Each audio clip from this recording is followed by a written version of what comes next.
Our modern lives completely depend on the power grid, right? But how exactly do we keep it safe from hackers? Well, welcome to today's Explainer, where we're going to unpack the really complex and honestly highly relevant debate surrounding Japan's solar PV grid security code. Today, we're relying entirely on a recent, incredibly comprehensive architectural analysis published by IS3. We're going to take an objective look at how policymakers and cybersecurity experts are currently trying to secure critical energy infrastructure. It's just a fascinating look at the intersection of energy policy, cybersecurity, and practical, on-the-ground engineering. So here is our roadmap for today's Explainer. We'll start with Part 1, the grid security debate. Then we'll look at the limits of product labels in Part 2, explore a system-level alternative in Part 3, move into comparing the approaches for Part 4, and finally discuss the hybrid compliance model in Part 5. Let's dive right in.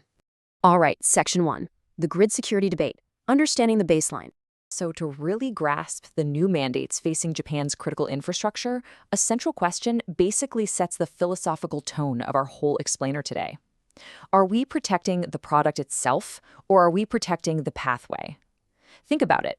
How do we best secure the energy grid against cyber threats? Do we focus all our energy on locking down the specific physical products we install, or do we focus on how those products are actually connected to the outside world?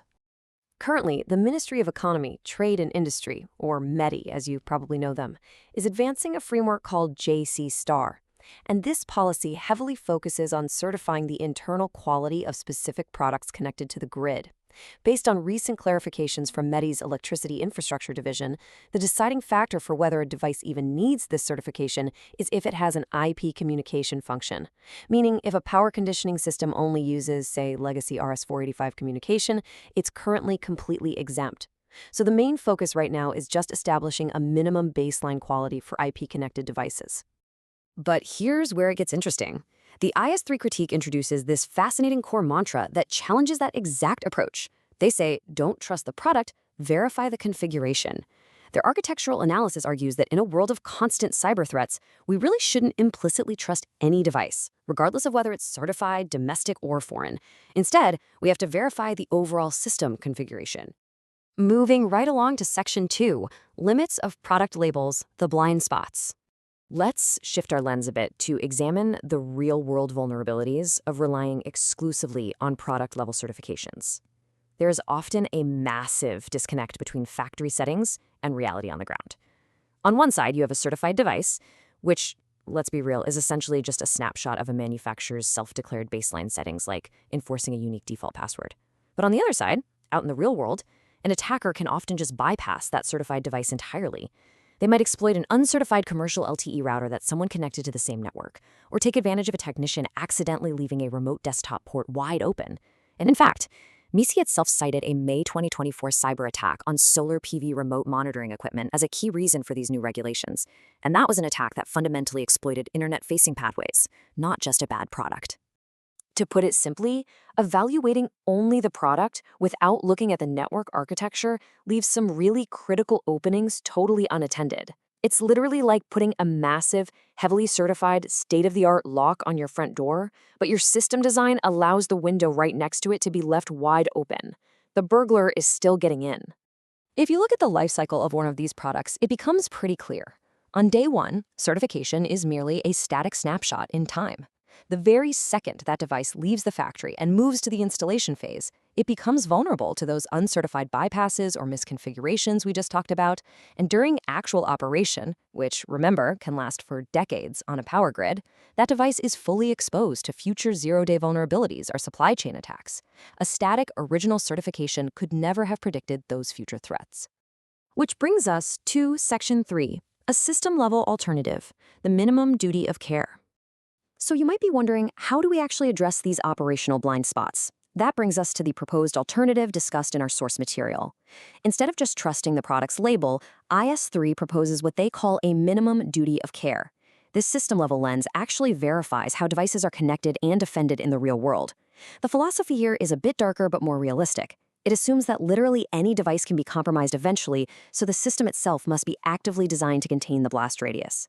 This alternative framework lays out 9 specific duties of care. And what's great is that it scales based on the size of the facility.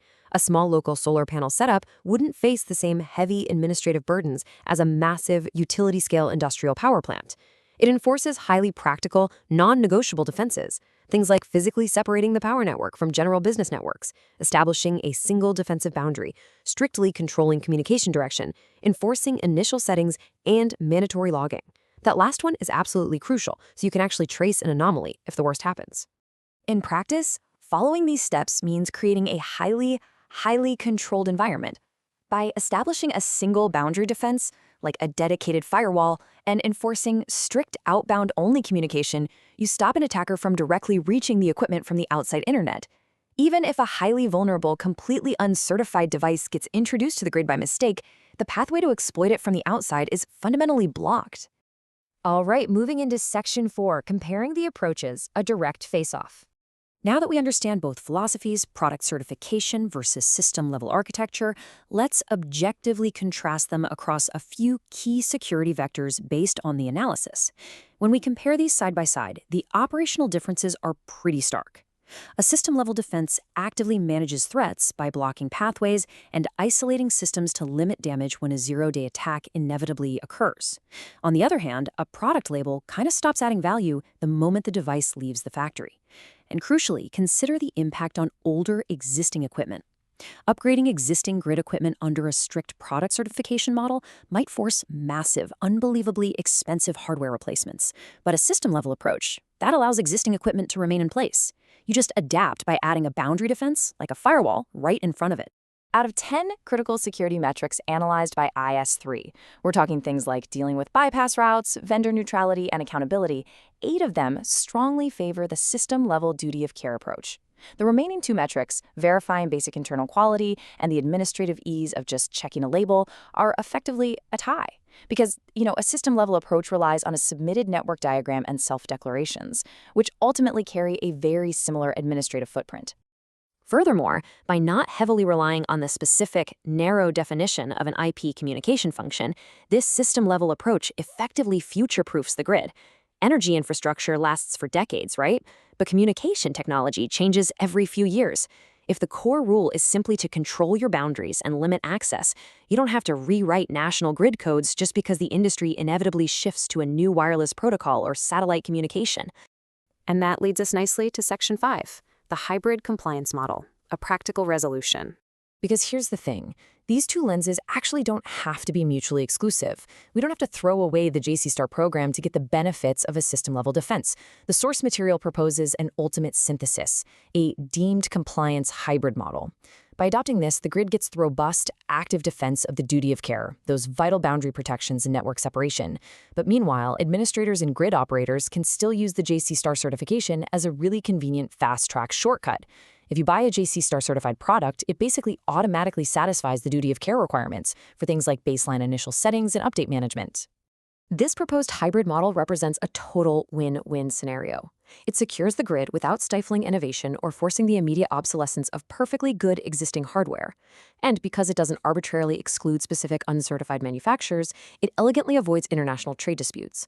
Plus, perhaps most importantly, it perfectly aligns with global cybersecurity standards like IEC 62443, which already heavily emphasizes a zone and conduit system-level approach to securing industrial control systems.